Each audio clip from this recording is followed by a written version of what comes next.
Assalamualaikum warahmatullahi wabarakatuh. Halo Sobat UIN Gusdur Pekalongan, kembali lagi di podcastnya UIN Gusdur bersama saya Umi Fauzia. Kali ini kita kedatangan narasumber yang tak kalah menarik dari narasumber-narasumber sebelumnya. Ada Kak Rizky Andrean. Assalamualaikum Kak Rizky Andrean. Waalaikumsalam warahmatullahi wabarakatuh. Apa kabar nih Kak? Alhamdulillah baik. Alhamdulillah. Nah, ngomong-ngomong Kak Rizky Andrean, ini orang mana sih Kak? Saya asli Kajen, Kabupaten Pekalongan. Asli Kajen ya? Iya. Nah, Kak Rizky Andrean ini merupakan mahasiswa UIN Gusdur dari Prodi Ekonomi Syariah, Fakultas Ekonomi dan Bisnis Islam yang menjadi wisudawan terbaik pada periode kedua wisuda tahun 2023 dengan memperoleh IPK 3,99 ya Mas ya. Iya.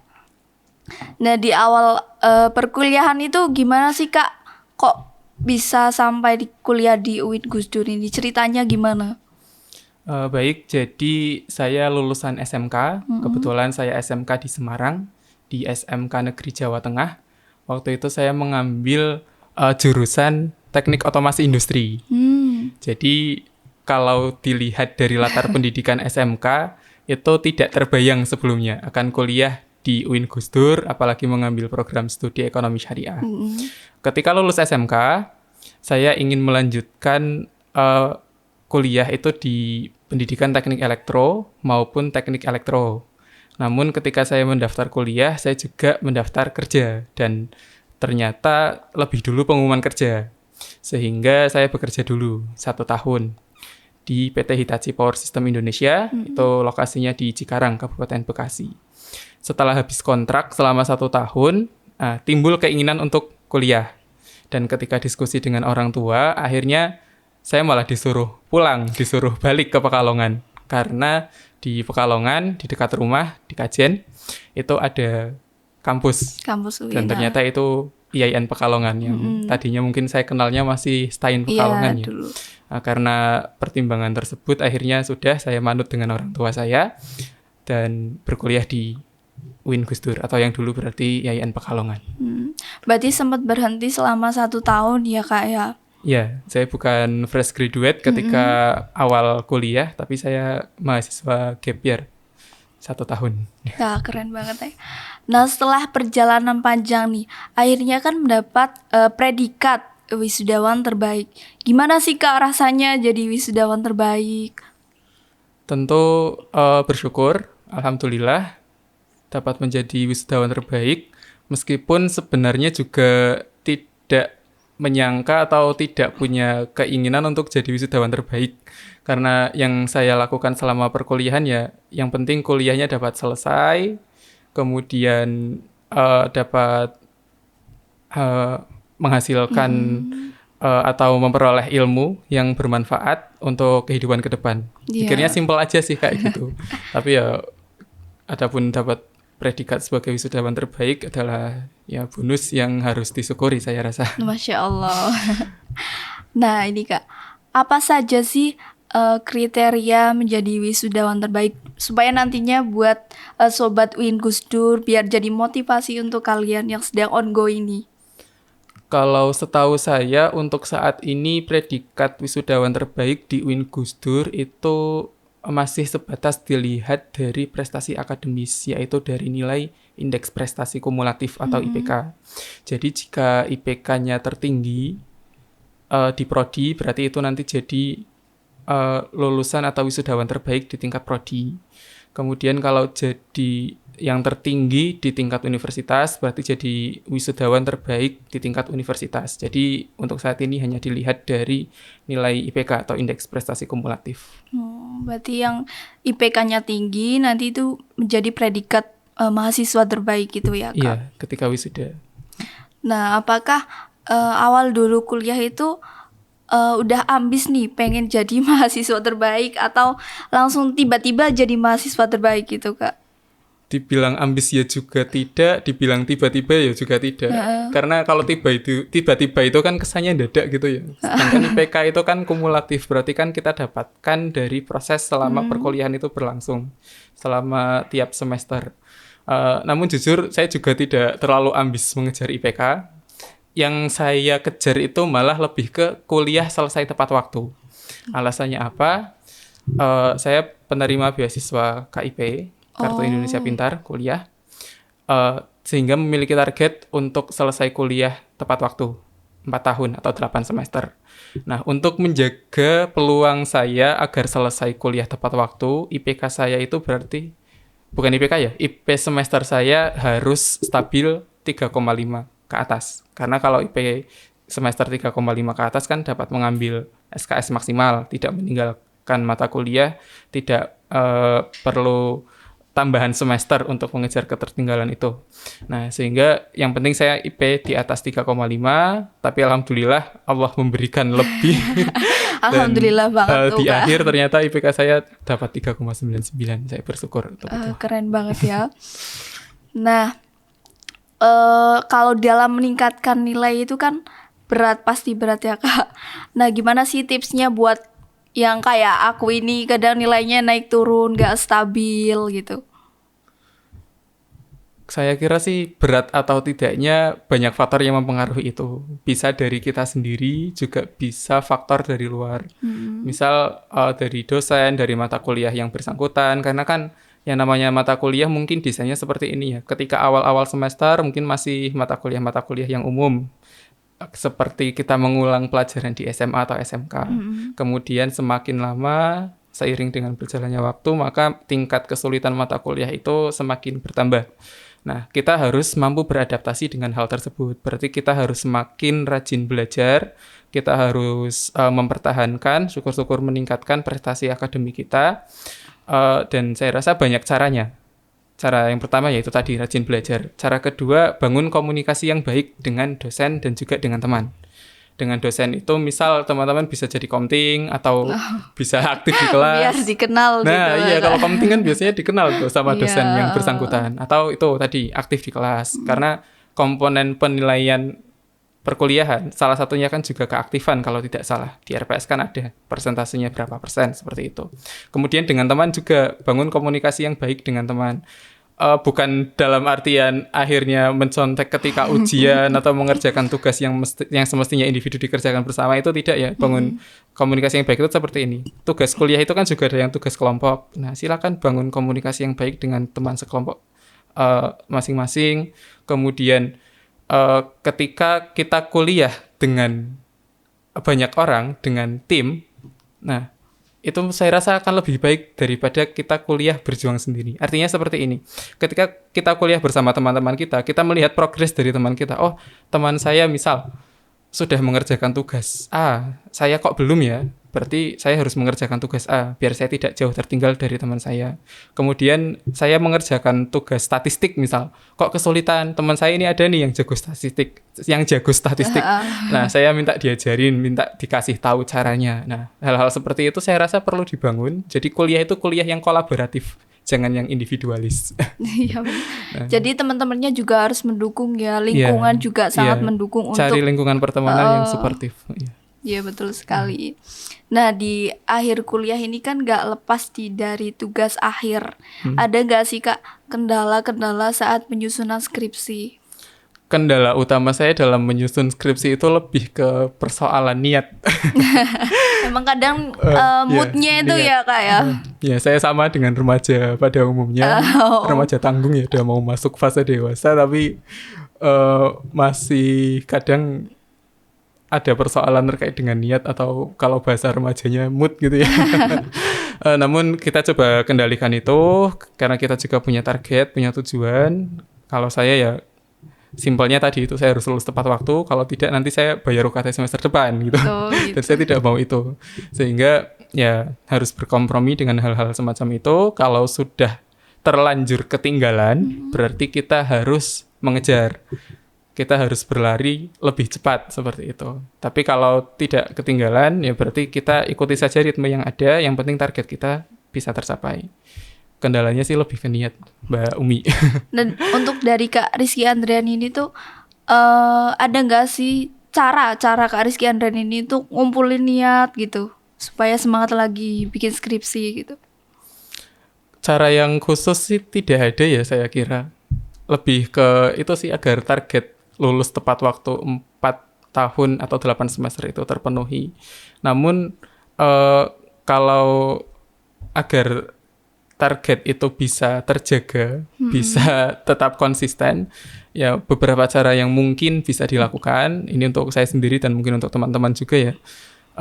Saya kira perlu atur waktu dengan baik. Bahkan kalau perlu itu ditulis. Misal hari ini saya mau ngapain aja sih? Oh, hari ini saya pengen nyicil skripsi, saya pengen ngerjain tugas mata kuliah ABC kalau memang misal masih ada mata kuliah. Seperti itu saya kira. Berarti dijadwal ya Kak Iya, ya? dijadwal, ditulis hari ini mau apa saja, kemudian ketika malam bisa tuh direview, dibuat checklist yang sudah terlaksana apa, yang belum apa. Kalau lebih greget lagi sih kalau misal direnungi gitu ya. Kok ini nggak terlaksana itu? Merenung ya? Ya bagaimana kemudian ini kok terlaksana tapi hasilnya maksimal atau enggak kayak gitu. Cuma kalau saya sendiri sih belum sampai tahap yang seperti itu karena ya alhamdulillah sejauh ini masih banyak hal yang saya kira terkendali lah. Dari Kak Rizky Andrian ini tahapan kayak sempro, seminar proposal, terus ujian skripsi, terus habis itu kayak kompre gitu. Itu tuh tersusun rapi udah dijadwal atau bagaimana Kak? Oke, sedikit bercerita mungkin ya, atau banyak nanti, agak panjang soalnya ceritanya. Gak apa-apa. Berkaitan dengan proses skripsian saya. Jadi pertama kali saya mengajukan judul itu bulan Juni tahun 2022. Saya mengajukan judul, waktu itu judul yang saya ajukan adalah judul yang sekaligus untuk tugas mata kuliah. Oh, iya. Jadi ada mata kuliah, waktu itu berarti metode penelitian kuantitatif, tugasnya itu menyusun proposal. Nah, waktu itu saya coba-coba, saya ajukan ke program studi. Dan ternyata disetujui. Di ACC? Di ACC. Kemudian alhamdulillah dong. Ya, alhamdulillah. Kemudian saya dapat dosen pembimbing. Namun dari judul tersebut, mungkin karena waktu itu sifatnya masih sebatas untuk tugas kuliah, saya sendiri agak kurang sreg sebenarnya. Agak kurang sreg, ditambah di semester 7 kan juga ada kegiatan-kegiatan yang lain. Ada PPL, ada KKN. Sebenarnya sih bisa disambi, tapi waktu itu saya lebih memilih untuk nyambi PPL dan KKN bukan dengan skripsi, tapi dengan hal yang lain, yaitu kompetisi karya tulis ilmiah, juga beberapa asisten dosen untuk program riset atau penelitian. Nah, habisnya waktu itu lebih banyak di situ daripada untuk skripsi. Tapi kan yang namanya waktu terus berjalan, masuk tahun 2023, kok tiba-tiba bulan Mei ya? Cepet banget emang. Iya, kok tiba-tiba kerasa. bulan Mei. Dan skripsi saya waktu itu seminar proposal pun belum. Oh, belum. Nah, belum sempro bulan Mei. Akhirnya dengan beberapa pertimbangan, mungkin faktor utamanya adalah tidak cocok dengan judul yang semula saya ajukan, dan saya dapat inspirasi judul baru.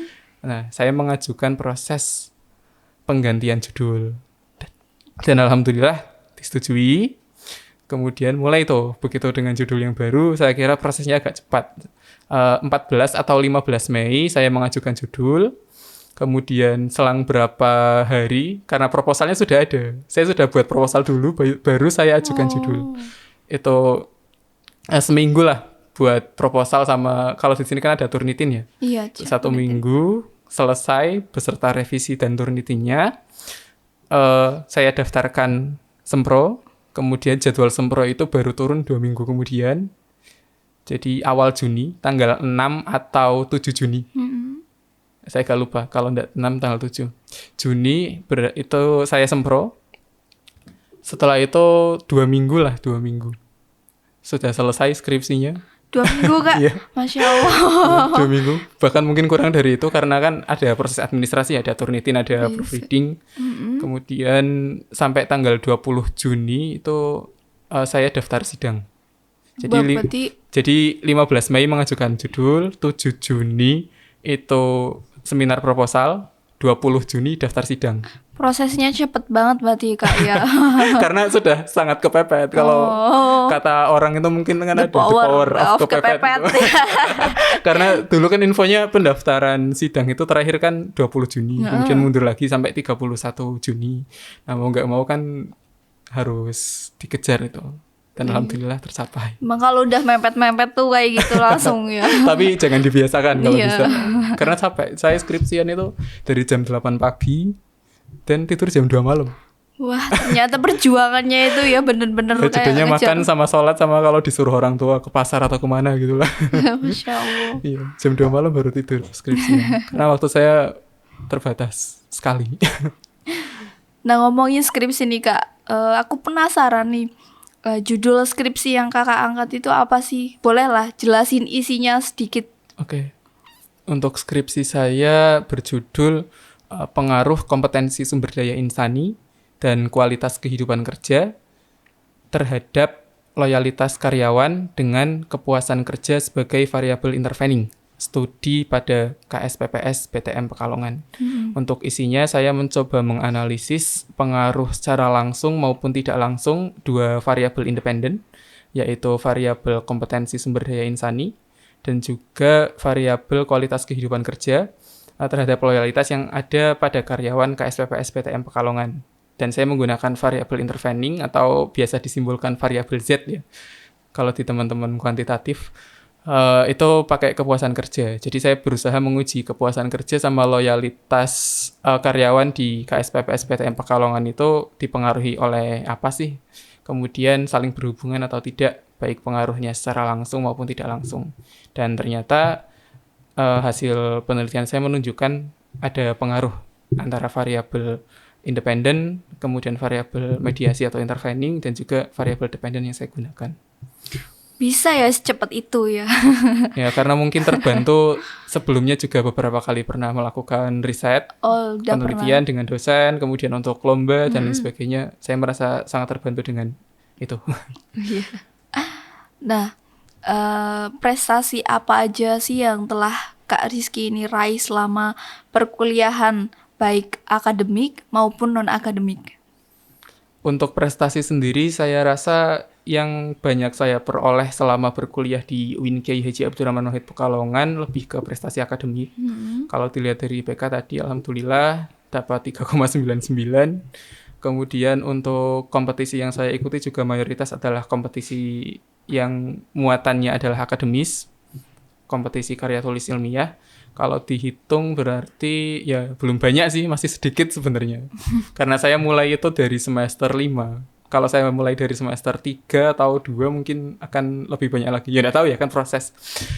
Itu saya memenangkan sekitar 13 kompetisi karya tulis ilmiah yang isinya mulai dari paper, kemudian esai, business plan juga, dan poster ilmiah. Itu ada 13, mulai dari juara 3 tingkat nasional, atau bahkan juara harapan 3 tingkat nasional. Saya juga pernah di Jogja waktu itu, sampai juara 1 internasional. Alhamdulillah. Dari banyaknya prestasi itu, mana sih yang paling berkesan? Kalau dibilang paling berkesan mungkin juara 1 lomba karya tulis ilmiah dalam rangka Rapat Kerja Nasional Fornas Mesya, Forum Nasional Mahasiswa Ekonomi Syariah. Karena itu waktunya benar-benar pasca pandemi tahun 2022 bulan Juni, dan lombanya itu hybrid. Jadi untuk seleksi tahap awalnya itu online, kemudian dipilih 5 besar. Nah, yang masuk ke 5 besar itu presentasi secara offline, dan lombanya waktu itu di Bone, Sulawesi Selatan. Itu Jauh jadi pengalaman yang menyenangkan bagi saya. Begitu setelah selesai COVID, belum selesai, belum benar-benar selesai.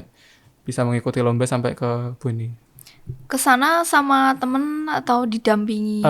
Dengan teman, dengan ketua himpunan mahasiswa jurusan ekonomi syariah waktu itu, Mas Ahmad Solehudin, karena acaranya kan berbarengan dengan Rapat Kerja Nasional Fornas Mesya. Jadi ketua HMJ itu rapat, nah saya lomba. Saya presentasi lomba. Alhamdulillah dapat juara 1 di sana. Alhamdulillah. Menurut Kak Rizky ini pengalaman berorganisasi itu sepenting apa sih Kak? Ketika kuliah, Iya, menurut saya penting ya, terutama bagi teman-teman yang merasa kurang jika hanya kuliah di kelas saja. Dari organisasi itu kita bisa dapatkan beberapa hal, kita dapat pengetahuan baru, dapat pengalaman baru, misalnya ya pengalaman kepanitiaan dan lain sebagainya. Kemudian juga bisa tambah relasi, nambah teman. Misal nih, ekonomi syariah angkatan 2019 itu ada 5 kelas, A, B, C, D, E. kalau saya dulu tidak aktif di HMPS Ekonomi Syariah selama 2 tahun, mungkin teman saya hanya terbatas pada yang kelas B, yang semester 1 saya kelas B. Nah, dengan ikut HMPS, saya punya kenalan sesama mahasiswa Ekonomi Syariah dari kelas-kelas yang lain. Nah, akhirnya jadi tahu, jadi punya teman. Kemudian naik sedikit ke jenjang fakultas, ke tingkat fakultas, saya ikut Dema FEBI selama 1 tahun, tahun 2022. Nah, lingkup pertemanan saya tidak hanya sebatas di mahasiswa Ekonomi Syariah, tapi juga menyeluruh universitas. Fakultas dan universitas Kalau saling berhubungan insya Allah ya juga dapat teman lah. Tapi karena memang saya lebih aktifnya itu di Dema FEBI, Dema fakultas FEBI. Ya teman-temannya di lingkungan FEBI mayoritas. Seperti itu saya kira. Kalau di tingkat universitas saya ikut organisasinya itu Ikatan Mahasiswa Bidik Misi. Kalau di tingkat regional, di tingkat Jawa Tengah, saya ikut FOSE Regional Jawa Tengah. Alhamdulillah punya banyak teman-teman yang hebat dari PTN, PTKIN ataupun PTS di Jawa Tengah yang berkecimpung di bidang studi ekonomi Islam. Dari Undip, dari UIN Salatiga, dari UIN Purwokerto, dari UNSUD, Universitas Jenderal Sudirman, dan masih banyak lagi. Berarti punya banyak teman dari luar kota juga ya, Kak? Ya, dibilang banyak ya bisa, dibilang sedikit ya juga bisa. Karena saya selalu merasa kurang nih. Syukur-syukur nanti bisa punya teman dari seluruh Indonesia, bahkan mungkin dari luar negeri juga. Kan harus naik. Iya, benar. Ya, tapi saya sangat bersyukur bisa aktif di organisasi selama kuliah dan secara akademik saya juga dapat mengimbanginya. Berarti Kak Rizky ini termasuk aktif dan banyak mengikuti organisasi-organisasi ya? Ya, kalau dihitung berarti selama kuliah seenggaknya 5 lah yang aktif sebagai pengurus. 5 organisasi. 5 organisasi. Satu periode 1 tahun itu berarti antara 2-3 organisasi selama kuliah. Lah terus gimana sih Kak cara bagi waktunya, kan aktif nih organisasi, terus juga aktif di kuliah, terus gimana caranya? Yang penting kita komitmen dan konsekuen dengan jadwal yang kita miliki dan dengan pilihan yang kita ambil sih saya kira. Maksudnya seperti ini. Ketika prioritas kita adalah kuliah, ya kita harus komitmen dengan kuliah kita. Jangan jadikan organisasi sebagai alasan kita kuliah itu tidak sungguh-sungguh. Kita kuliah tidak niat dengan tidak mengerjakan tugas dan lain sebagainya, jangan. Karena menurut saya itu malah akan menjelekkan organisasi itu sendiri. Tapi kemudian kalau memang kuliahnya sudah selesai, tanggungannya, tagihannya, tugasnya sudah selesai nih, kemudian saya karena sudah tergabung sebagai pengurus organisasi, tergabung dalam sebuah kepanitiaan, ya saya mencoba konsekuen juga dengan itu. Konsekuensinya yang seharusnya mungkin saya bisa punya me time, entah itu jalan atau main atau kemana, nah saya ikut kepanitiaan. Dan di kepanitiaan itu sendiri kan menyenangkan. Kita punya banyak teman, kita punya banyak pengetahuan dan pengalaman baru pada akhirnya.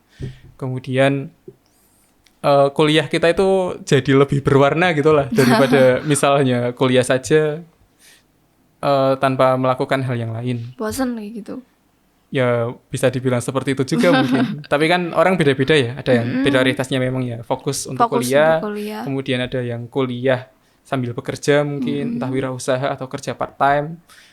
Dan juga ada yang kuliah sambil berorganisasi, kuliah sambil berkompetisi, dan sebagainya. Itu pilihan masing-masing. Tapi kalau teman-teman memang sanggup 2, kenapa 1? Gitu. Tapi tuh kadang gini Kak, ada nih, sering menjumpai kayak para mahasiswa itu ikut dalam berorganisasi, sehingga mereka tuh lupa dengan kuliahnya, lebih fokus ke organisasinya gitu. Kadang ada yang kayak gitu. Kalau menurut saya sih itu kembali ke pribadi masing-masing ya. Tapi yang namanya begitu kita udah masuk kuliah ya, saya rasa semestinya kita lebih memprioritaskan kuliah kita sih. Maksudnya gini, tujuan kita kuliah kan untuk apa? Untuk meraih ilmu, untuk mendapatkan ilmu, kalau gelar dan lain sebagainya ya itu akan mengikuti ya. Tapi tujuan kasarnya kan yang bisa kita sebutkan secara jelas kan ya lulus gitu kan. Kuliah kan pengen lulus gitu. Ada nggak sih orang kuliah begitu masuk tapi pengen nggak lulus? Nggak ada lah pastinya. Ya, kalaupun ada berarti paling ya hanya berapa tok lah, berapa persen gitu. Nggak banyak saya kira. Pasti begitu masuk kuliah pasti pengen lulus. pengen Nah. lulus. Jadi kalau pengen lulus ya kuliahnya yang tenanan gitu. Organisasi boleh, itu sifatnya tambahan sebagai sunnah lah. Nah, Kak Rizky ini kan udah lulus ya. Terus rencana kedepannya mau apa sih, Kak? Mau kemana nih? Saya untuk saat ini masih daftar beasiswa dan sedang proses seleksi tahap akhir. Mohon doanya agar saya lulus beasiswa untuk studi lanjut. Insya Allah saya ambil program double degree. Jadi untuk jenjang S2-nya rencana 1 tahun ditempuh di luar negeri, di Malaysia. Untuk yang 1 tahun di dalam negeri, di Indonesia. Nah, saya sedang berjuang untuk itu. Namun kemudian jika memang rezeki saya untuk kuliah hanya di dalam negeri ya, berarti ya sudah kuliah di dalam negeri, seperti itu. Yang penting ada peluang apa, ada kesempatan apa, kita merasa bisa untuk mencobanya ya dicoba saja. Kemudian prioritas lain mungkin kalau bukan studi lanjut, berarti bekerja. Saya juga daftar rekrutmen Bank Indonesia, PCPM. Masya Allah. Pendidikan calon pegawai asisten manajer angkatan 38 ya. Kemarin kan sudah tutup pendaftaran 14 September. Ini juga masih tahap seleksi administrasi. Namun jika proses beasiswa untuk studi lanjutnya kok ternyata diterima, berarti ya yang akan saya lakukan adalah studi lanjut di jenjang magister atau pasca sarjana. Lah ngomong-ngomong nih, kemarin pas wisuda kan katanya dapat tawaran beasiswa S2 di UIN Gus Dur Pekalongan. Itu diambil apa enggak, Kak? Ya betul, alhamdulillah saya dapat beasiswa 3 semester di pasca sarjana UIN Gus Dur. Namun untuk saat ini berarti posisinya belum saya ambil. Kalaupun kemudian saya ambil, berarti semester depan atau tahun depan ya, tahun 2024, jika beberapa plan atau beberapa yang sedang saya coba tadi belum rezekinya. Tapi kalaupun berarti sudah rezekinya, saya dapat beasiswa yang double degree tersebut, Iya. berarti yang di UIN Gus Dur ya tidak saya ambil, kan tidak boleh double funding. Iya. Ya, kalau bisa buat yang lain malah pengen buat yang lain aja itu. Kalau memang saya dapat yang double degree. Oh iya. Tapi sayangnya nggak bisa, Kak. Aduh, nggak tahu kalau itu. Harus Kak Rizky Andrean. Ya, bismillah. Ya, semoga bisa baik untuk semuanya lah, baik untuk kedepannya. Iya. Apa sih pengalaman yang paling berkesan saat kuliah di UIN Gus Dur Pekalongan ini? Aduh, kalau ditanya pengalaman yang berkesan, banyak sekali ya. Kuliah di UIN Gus Dur itu kalau teman-teman aktif itu akan banyak pengalaman saya kira. Salah satu aja, Kak. Kalau salah satu, alhamdulillah kemarin saya berkesempatan untuk ke luar negeri pertama kalinya dalam hidup saya. Meskipun bukan ke Arab ya, bukan ke Mekah. Kemana tuh, Kak? Kemarin dapat kesempatan untuk ikut kegiatan student mobility di Singapura dan Malaysia bersama beberapa dosen FEPI, bersama pengelola FEPI. Itu kegiatan 3 hari di Singapura dan Malaysia. Di Singapura 1 hari, di Malaysia 2 hari. Kita ada beberapa kegiatan di sana yang alhamdulillah itu akhirnya memperluas perspektif saya soal pendidikan, kemudian soal masyarakat internasional dan lain sebagainya, bahwa ya bangsa Indonesia itu ternyata emang nggak sendirian gitu loh. Ada bangsa lain di luar sana, ada negara lain di luar sana. Tetangga kita yang dekat kan ya ada Singapura, ada Malaysia, seperti itu. Lah kesana itu sama mahasiswa lainnya atau Kak Rizky sendiri itu hanya Kak Rizky yang mahasiswa? Mahasiswanya ada 2.